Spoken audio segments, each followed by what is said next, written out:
Bismillahirrahmanirrahim. Assalamualaikum warahmatullahi wabarakatuh. Hello everyone, how's life? I hope you all in a good condition. So in this occasion, let's talk about how to write a description text focusing on describing a place. But before we go on, it would be better if we pray together. Let's say basmalah together. Bismillahirrahmanirrahim. Okay.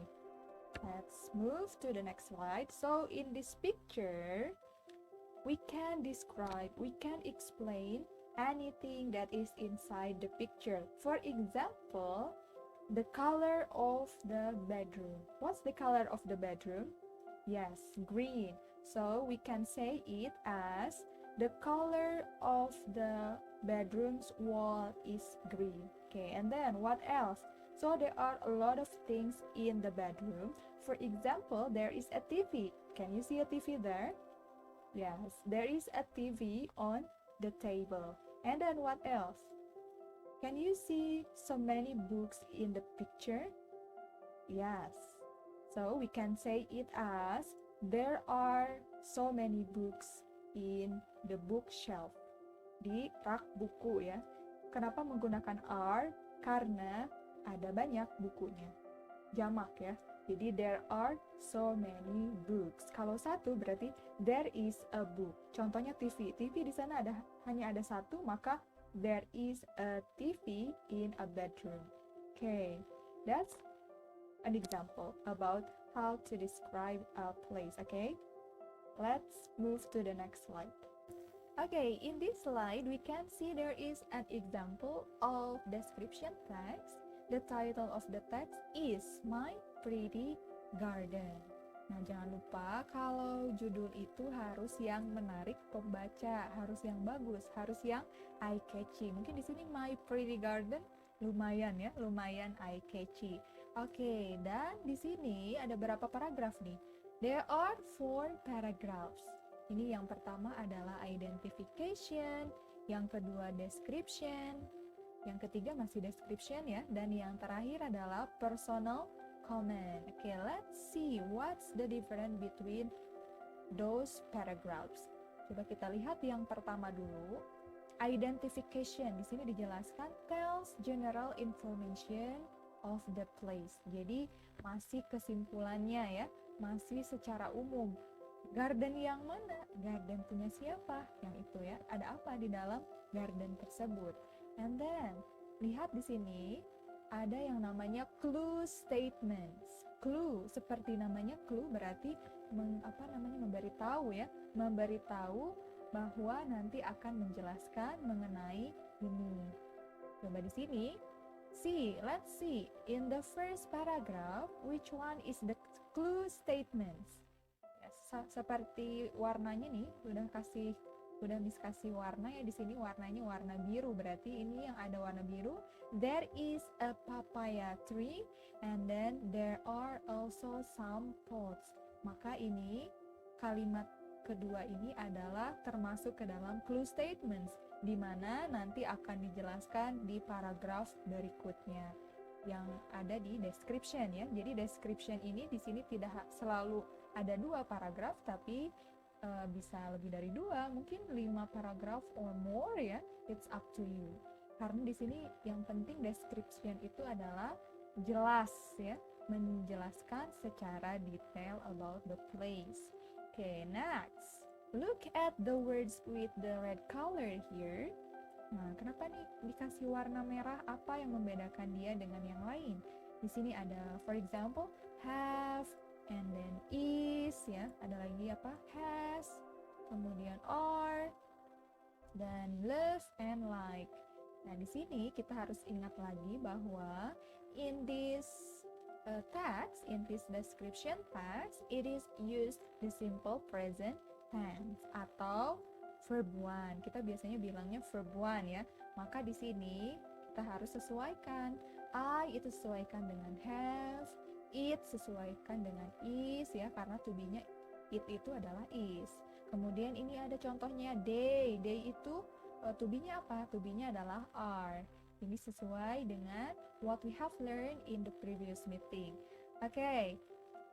Back to clue statements ya, kembali lagi ke clue statement. Di sini ada yang pertama, there is a papaya tree.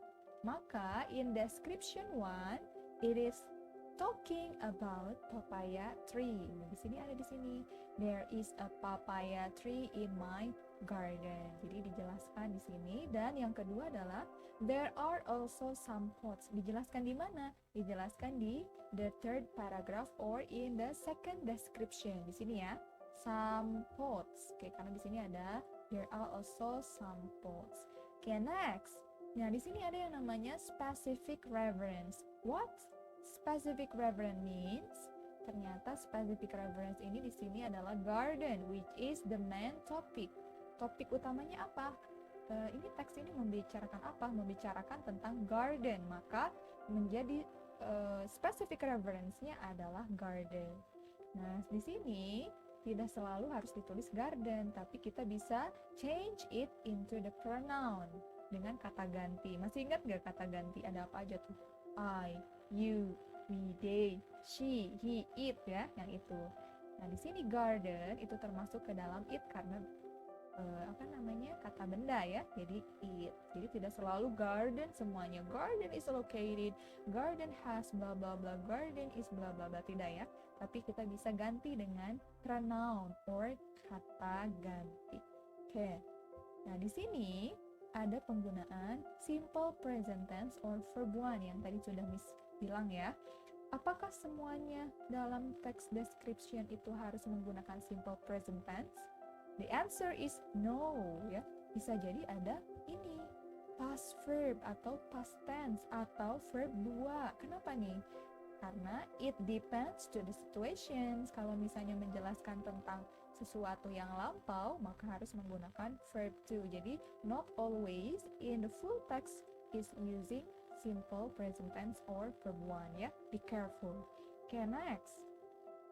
Di sini the last one is personal comment. Personal comment itu lebih ke pendapat dari masing-masing penulisnya mengenai si tempat tersebut. Misalnya di sini, I love my garden. It is very beautiful.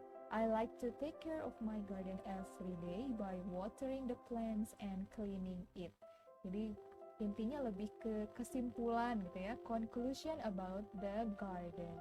Garden seperti apa sih? Dijelaskan lagi di personal comments. And then don't forget, because we have already learned about adjectives ya in the previous meeting, maka di sini pasti akan ada adjectives di dalam text description ini. Kenapa? Karena memang adjectives itu fungsinya untuk menjelaskan kata benda. Ya, di sini menjelaskan garden. For example here, I have a beautiful garden.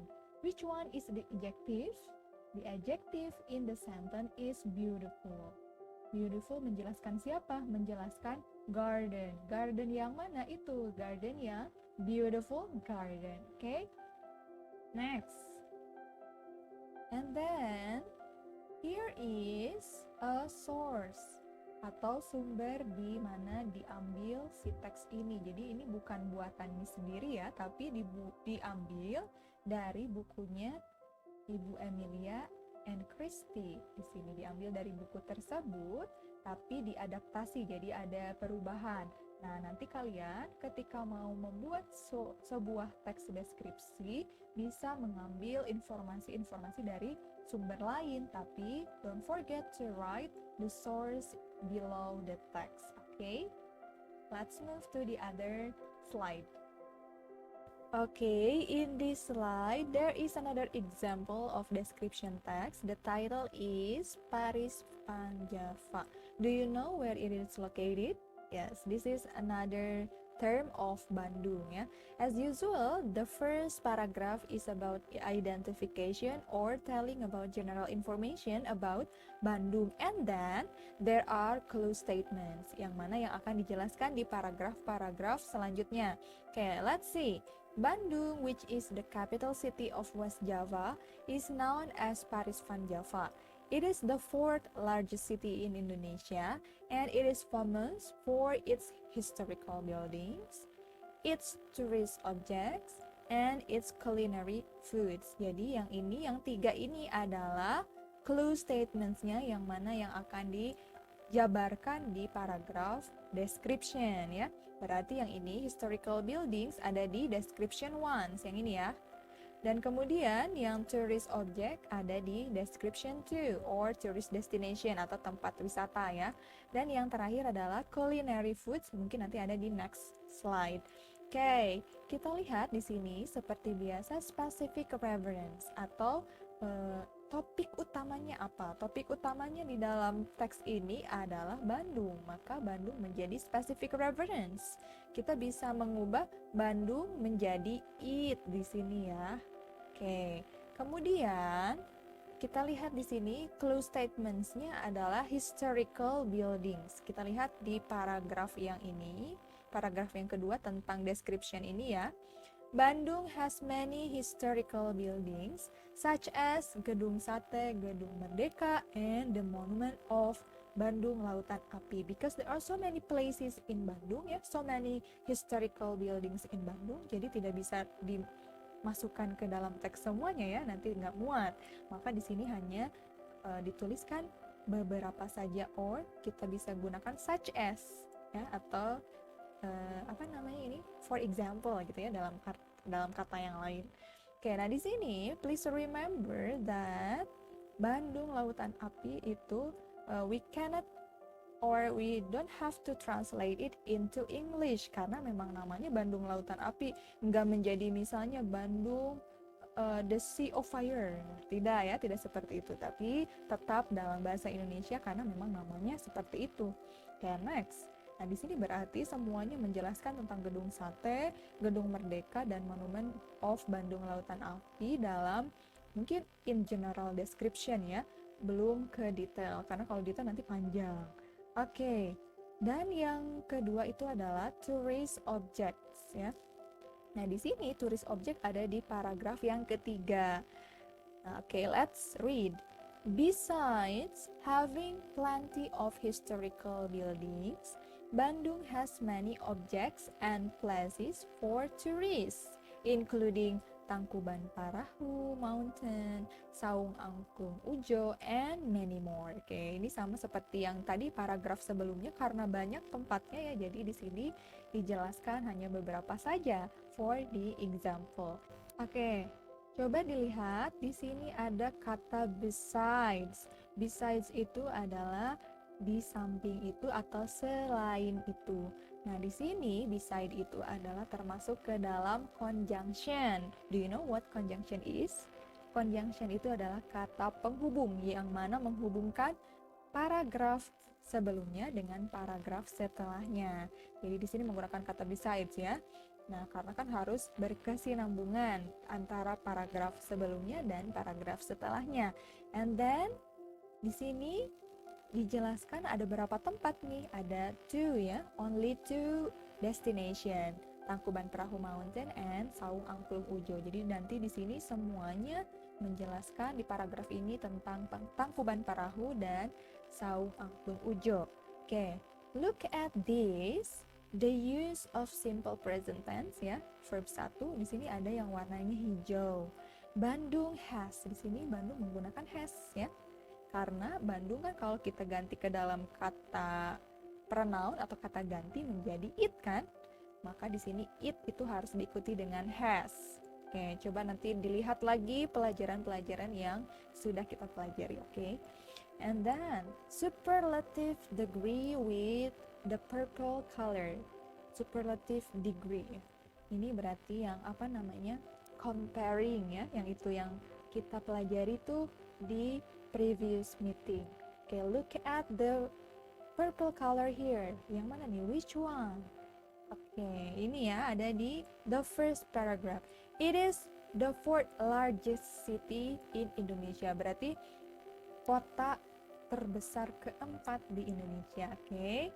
Dan kemudian ada lagi, ada ini ya, the tallest monument in Bandung. Okay, Bandung, Monument of Bandung Lautan Api, which is the tallest monument in Bandung. Yang paling tinggi, monumen yang paling tinggi. Okay, and then the use of past verb or verb 2. Okay, look at the words with color, what is it? Orange color ya, sorry. Ini contohnya. We choose design, karena kan memang udah lampau, sudah terjadi di masa lalu ya. And then adjectives, kata sifat. Adjectives. Yang mana nih adjectivesnya? Yang ini contohnya ya. Famous, terkenal. And then remarkable, ini ya di sini ada. Okay, let's move to the next slide. Okay, the third clue statement is culinary foods, makanannya, kulinernya ini ya. So, let's read the paragraph.